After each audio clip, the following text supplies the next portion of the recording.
a lot of photographs, even some of the the no weapons, the no bullying, no weapon. Yeah. We took photographs in some high school in. It wasn't in Oregon, but it was near Washington, so it's still in the Pacific Northwest, near Seattle. And we took some of those. We just adapted some of those posters, and even for example, like this for the map. We did a lot of research, finding real maps of real buildings and trying to be quite precise with the scale, the layout, the locations, because we really wanted everything to feel genuine and to. Sometimes you can go really wrong in a game if you just start to forget about the scale and the detail. So we really wanted to have things right, like having this kind of fire hose at this place. And since the game takes place in October, and we are in the US, there is already a lot of Halloween decorations and stuff like that.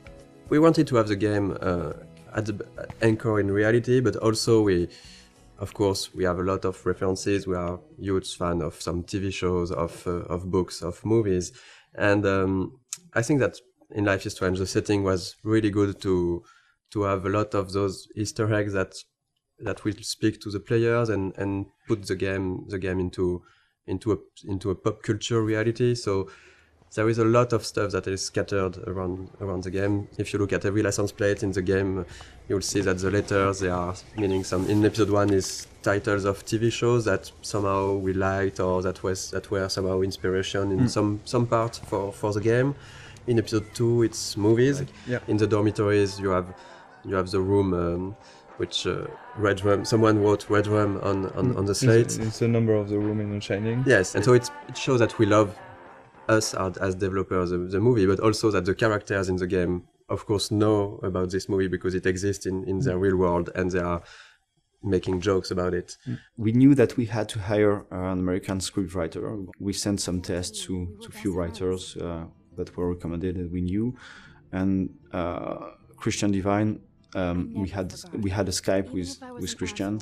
After maybe 2 minutes, we all knew that it was going to be him. I had this kind of vision of him in the office, working with us. Since we've chosen him, he was at 100% and even 200% in the project. With us, he completely understood what we want to do with the characters and with the story and with the different themes we wanted to talk about. During the motion capture session, we asked the actor and the actress to.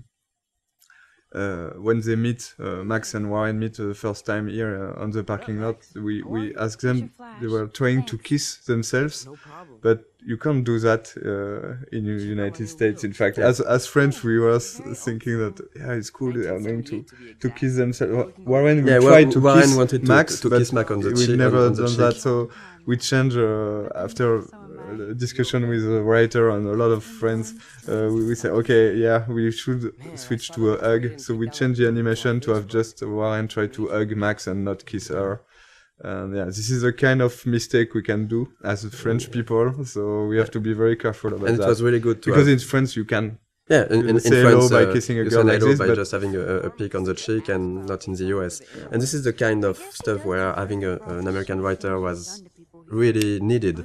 We made some other mistakes, like on this parking at the beginning we had the parking spots which were really small, and Christian said to us that this is not American parking spots. In the US you have large parking spots because we have big cars, so we changed that.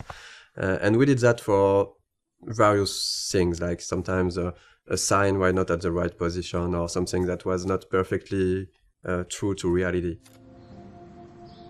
So, Chloe's house. This is the very, very first scene we've made for the game. So this is really the scene that we have modified a lot to create Life is Strange. This is also the scene with which we sold the game to Square Enix. That's the scene we showed to publisher. The first time I tried the game, it was the Chloe's room, a really early prototype, and it felt fantastic to play it. I was literally smiling while playing it because the scene was working really great already. Even though the environment, the characters were not final, it was really really good to play. And we decided to use this scene because every mechanism is here, but there's also a scene that shows really what Life is Strange is, because it's a story about those two girls trying to reconnect. We had the two main characters. We had strong issues with what happened with David later. So we have the environmental storytelling when you're visiting a different part of the house. We have Zen sequence. It had the feeling that we really wanted to push for the game. This slow-paced, nostalgic feeling. I think that this scene is really a really good one to show that in episode 1. At the beginning, it wasn't exactly like that. We got different outcomes, and so the scene which is in the game now is really different from the very first prototype. At the very beginning, it was only the arguing with David we have done in motion capture, and I've played with Jean-Luc, so Jean-Luc... You were doing Chloe. Yeah, I was playing Chloe and Jean-Luc was playing... No, I was playing David. And Jean-Luc is a great writer who has written the original story. So we have played all together because we didn't want to... We didn't add the money, in fact, to have a optic motion capture shooting. So we try by ourselves to have animation for the prototype. And the animation is quite ugly. The characters also are the ugly. first version were ugly, and there were at the beginning no textures. We had version with only the grey characters. We were really weird without hair, so we had a hairless Chloe. And I think Max is quite frightening. The smoke and all the FX elements, they are made following the same idea as non-realistic, but like it looks like undrawn smoke a little.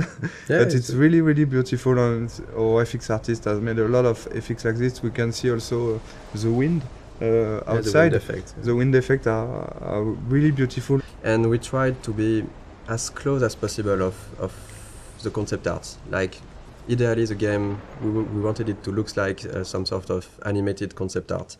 And I think it's really the 3D environment artist and the concept artist, they did a really great job on that, because if you look at the concept art for this room and the 3D final scene, it's quite pretty close. We have those low detail textures, but this feeling of light but it's a lot of details that we tried everywhere. Even if the lighting, if you look just at the light on the drawer, even on the light, we have this small bending that gives the feeling that the light is hand-painted. So we did a lot of work on everything, on lighting, visual effects, textures, to have this cohesive style. And sometimes the player might not completely notice it, but it still gives this cohesion to the game. Like for example, for the Chloe's house, how rich Chloe's parents are, so what kind of house they can afford. So this get painted. In concept art, we do like every room, or even the map, the floor map. In Max's rooms, there's a lot of photos on the wall, because she likes to take photos, and you get like the bands, poster of bands, which she like. You have to feel like who they are, and just by looking at the room. Mm-hmm.